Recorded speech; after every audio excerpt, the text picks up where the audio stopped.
உச்சநீதிமன்றம் ஒரு முக்கியமான ஒரு தீர்ப்பு. உச்சநீதிமன்றம்னா சுப்ரீம் கோர்ட் ஆஃப் இந்தியா, இதுதான் முதன்மை நீதிமன்றம். இதுக்கு மேல எந்த நீதிமன்றம் கிடையாது இந்தியாவில். அப்படிப்பட்ட உச்ச நீதிமன்றம் ஒரு தீர்ப்பை வழங்கி இருக்கிறது. அந்த தீர்ப்பு வழங்கி 1316 நாள் ஆகுது.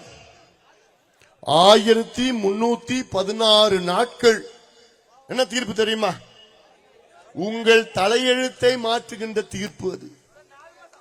உங்களுக்கு கல்வி கொடுக்கின்ற தீர்ப்பு, உங்களுக்கு வேலை கொடுக்கின்ற தீர்ப்பு, உங்களை சுயமரியாதையுடன் வாழ வைக்கின்ற தீர்ப்பை உச்சநீதிமன்றம் வழங்கி 1316 நாட்கள். என்ன தீர்ப்பு தெரியுமா?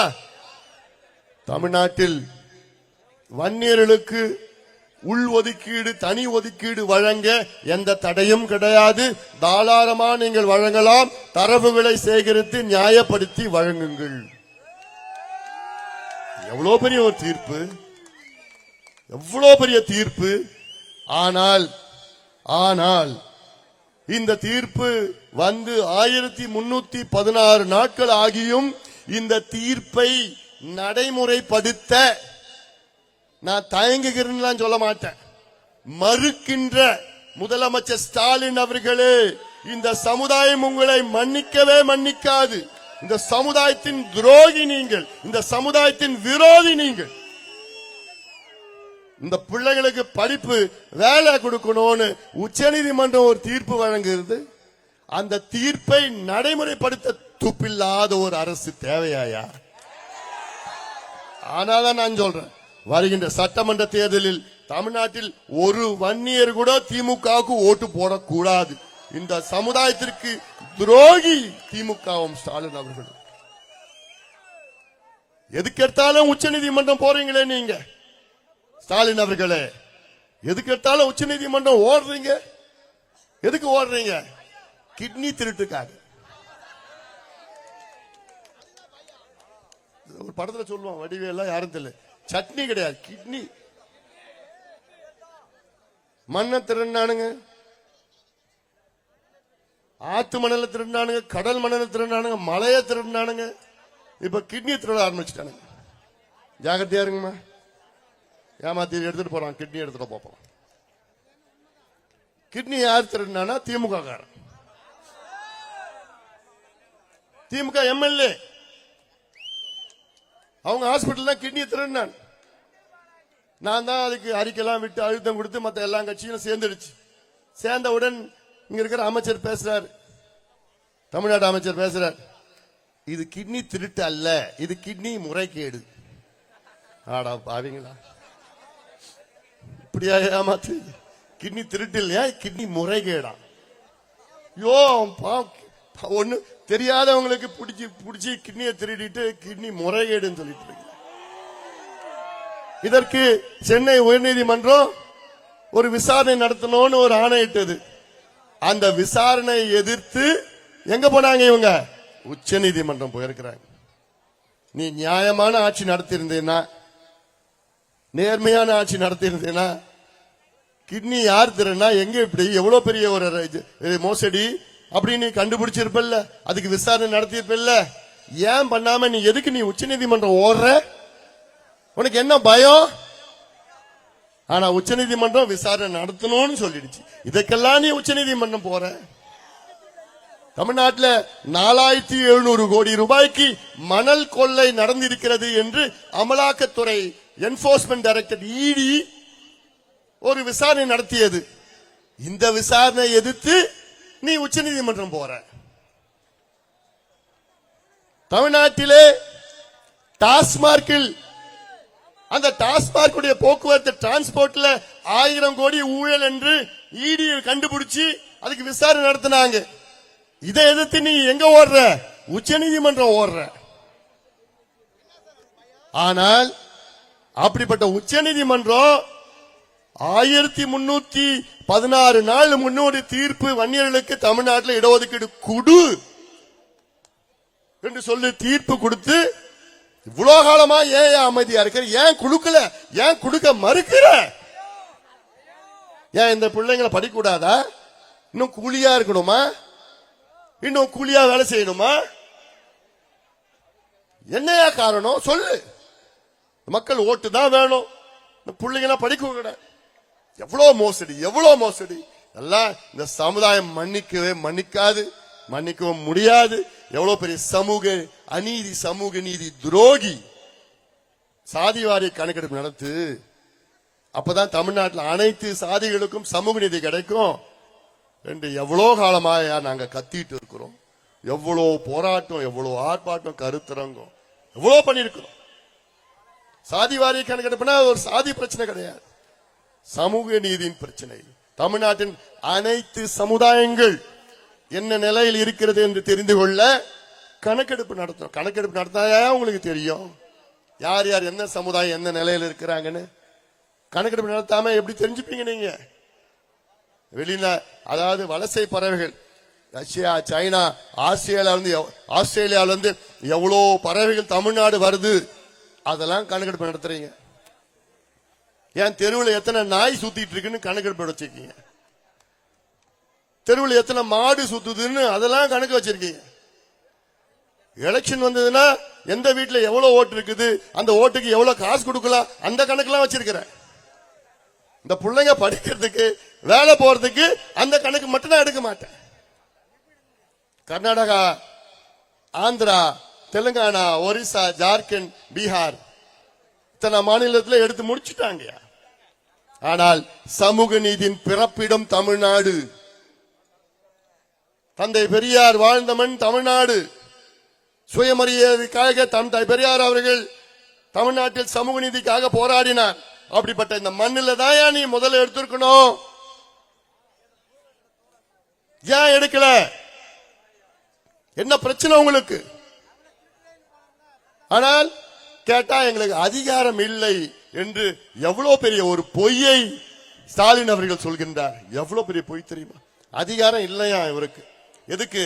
கணக்கெடுப்பு, சாதிவாரி கணக்கெடுப்பு நடத்துவதற்கு. பின்ன எந்த அதிகாரத்தை வச்சியா?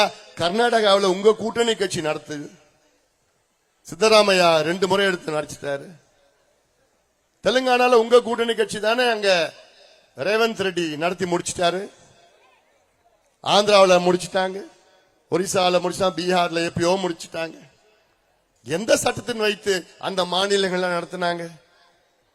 போன மாசம் கர்நாடகா உயர்நீதிமன்றம் ஒரு தீர்ப்பு, அந்த தீர்ப்புல மத்திய அரசு மட்டும் கிடையாது, மாநில அரசும் கணக்கெடுப்பு, சாதிவாரி கணக்கெடுப்பு நடத்தலாம் என்று தீர்ப்பு, முக்கியமான தீர்ப்பு வழங்கியிருக்கிறது கர்நாடகா உயர்நீதிமன்றம். ஆனால் ஸ்டாலின் அவர்கள் எனக்கு அதிகாரம் இல்லை என்று எவ்வளவு பெரிய ஒரு பொய்யை சொல்லிக் கொண்டிருக்கின்றார்.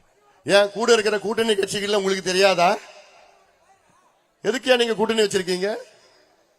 ஏன் கேட்க வேண்டியதானே இந்த கேள்விய? கணக்கெடுப்பு நடத்தினால் தமிழ்நாடு வேகமாக முன்னேறும், வளர்ச்சி அடையும். கணக்கெடுப்பு நடத்தினால்தான் ஒவ்வொரு குடும்பம் தமிழ்நாட்டில் எந்த நிலையில் இருக்கிறது என்று தெரிந்து கொள்ள முடியும். ஒவ்வொரு சமுதாயம் எந்த நிலையில் இருக்கிறது தெரிந்து கொள்ள முடியும். இப்ப நமக்கு இடஒதுக்கீடு 69 விழுக்காடு, அதில் 1 விழுக்காடு பழங்குடி மக்கள், 18 விழுக்காடு பட்டியலின மக்கள், 20 விழுக்காடு மிகவும் பின்தங்கிய மக்கள், 30 விழுக்காடு பின்தங்கிய மக்கள் பிசி. இப்படி ஒவ்வொரு பிரிவிலும் இருக்கின்ற சமுதாயங்கள் என்ன நிலையில் இருந்தால் இருக்கிறது என்று தெரிந்தால்தானே அவர்களுக்கு சமமாக நீதியை வழங்க முடியும், சமமாக கல்வியை கொடுக்க முடியும். ஒரு பின்தங்கிய சமுதாயங்கள் இருக்கு, 140 இருக்கு பிசி, பேக்வர்ட் கிளாஸ் 140 சமுதாயம் இருக்கிறது. அதில் ஒரு 10 சமுதாயம், 15 சமுதாயம் 30 விழுக்காட்டிலே 30 கிடையாது, அதுல ஒரு 3 விழுக்காடு இஸ்லாமியர்கள் போகுது 26. அதில் இருக்கின்ற ஒரு 10-20 சமுதாயங்கள் தான் அங்க இருக்கின்ற அதிக எண்ணிக்கை இடங்களிலே தட்டி செல்கிறது. மீதி இருக்கிற 100க்கு மேல் சமுதாயங்களுக்கு சரியான முறையில் இடம் கிடைப்பது கிடையாது, படிப்பு கிடைப்பது கிடையாது, வேலை கிடைப்பது கிடையாது. இது தெரிந்து கொண்டால் தானே அந்த பிரச்சனையை சரி செய்ய முடியும். எப்படி தெரிஞ்சுப்ப? கணக்கெடுப்பு நடத்தணும். எம்பிசி எடுத்துக்கொள்ளுங்கள், 115 சமுதாயம் இருக்கிறது. இந்த 115 சமுதாயத்தில் யாருக்கு கிடைக்குது, யாருக்கு சுத்தமா கிடைக்கல, யாருக்கு குறைவா கிடைக்குது, யாருக்கு அதிகமா கிடைக்குது? எப்படி தெரிஞ்சுப்ப? கணக்கெடுப்பு நடத்தணும். பட்டியலின மக்கள் இருக்கின்றார்கள். அதில் 3 பெரிய பட்டியலின மக்கள் என்ற 3 பெரிய பிரிவுகள்: ஆதி திராவிடர்கள், அருந்ததியர்கள், தேவேந்திர குல வேளாளர்கள். ஆனால் உட்பிரிவுகள் 78 இருக்கிறது. இந்த 78 உட்பிரிவுகளில் யாருக்கு கிடைக்குது, யாருக்கு கிடைக்கல? பழங்குடி சமுதாயம். அதுல 34 உட்பிரிவுகள் இருக்கிறது பழங்குடி மக்கள். அது 34 பேர்ல யாருக்கு சுத்தமா கிடைக்கல, யாருக்கு கிடைக்குது எப்படி தெரியும்? அதுல நான் ஒரு உதாரணம் சொல்றேன். அரூர்ல கூட நான் இப்ப பேசிட்டு வந்த உதாரணம் என்னன்னா, ஒரு ரூமுக்குள்ள 100 பேரை அனுப்பி விட்டுட்டு, ஒரு 100 மாம்பழத்தை ரூம்ல வச்சுக்கிட்டு 100 பேரை ரூமுக்கு அனுப்பிச்சு விட்டுட்டு, ஆளு எடுத்துக்க, மாம்பழம் எடுத்துக்குங்கன்னு சொன்னா என்ன ஆகும்? ஆளாள் ஒவ்வொரு மாம்பழம் எடுத்துப்பாங்களா?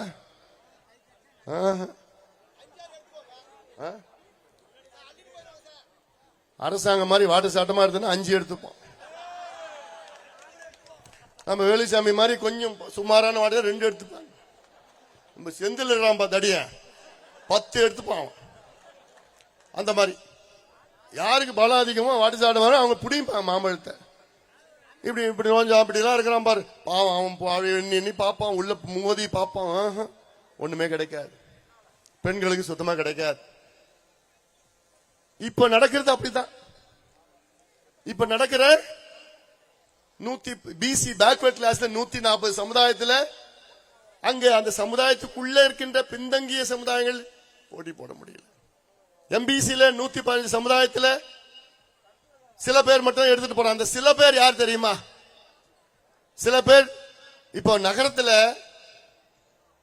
அங்க ஒரு பணக்கார அப்பா, அவர் புள்ள கான்வென்ட்ல படிக்க வைக்கிறார். கான்வென்ட்ல படிச்சு எம்பிபிஎஸ் கோச்சிங், நீட் கோச்சிங் 5 லட்சம் செலவு பண்றார்.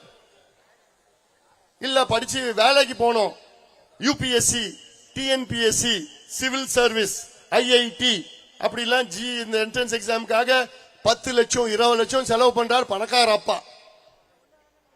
ஆனா கிராமத்துல குப்புசாமி முனுசாமியோட புள்ள, விவசாயி புள்ள, கவர்மெண்ட் ஸ்கூல்ல தமிழ் மீடியத்துல படிக்குது. அந்த புள்ள படிச்சு இந்த டவுன்ல படிக்கிற அந்த பணக்கார அப்பா அந்த புள்ளை கூட போட்டி போட முடியுமா? முடியுமா?